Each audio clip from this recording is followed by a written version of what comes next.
Pusat Koordinasi Kemanusiaan Yaman dikabarkan menjatuhkan sanksi kepada 64 perusahaan pelayaran internasional. Sanksi ini merupakan respon terhadap pelanggaran blokade laut terhadap Israel yang diberlakukan oleh Angkatan Bersenjata Yaman. Dikutip dari Al-Bayadin, kapal perusahaan tersebut dilarang berlayar di Laut Merah, Laut Arab, Selat Bab al-Mandab, dan Teluk Aden. Namun kapal tersebut nekat berlayar ke pelabuhan di wilayah Palestina yang diduduki Israel. Meski telah diperingatkan, mereka tetap melanjutkan aktivitas yang melanggar kebijakan blokade.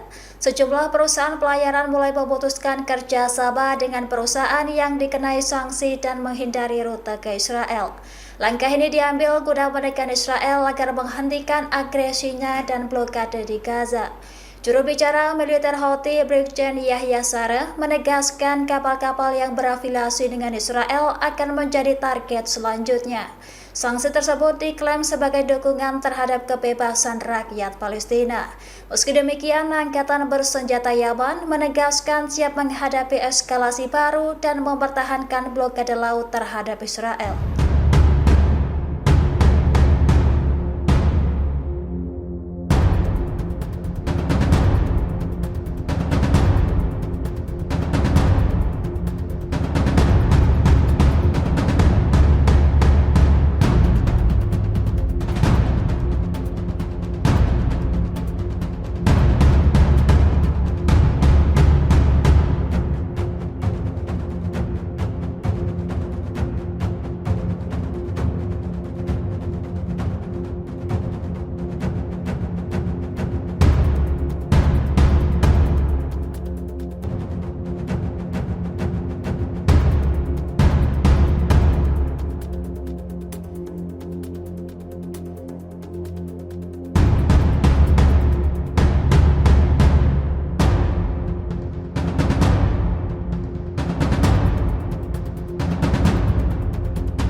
Download Tribun X sekarang, menghadirkan lokal menjadi Indonesia.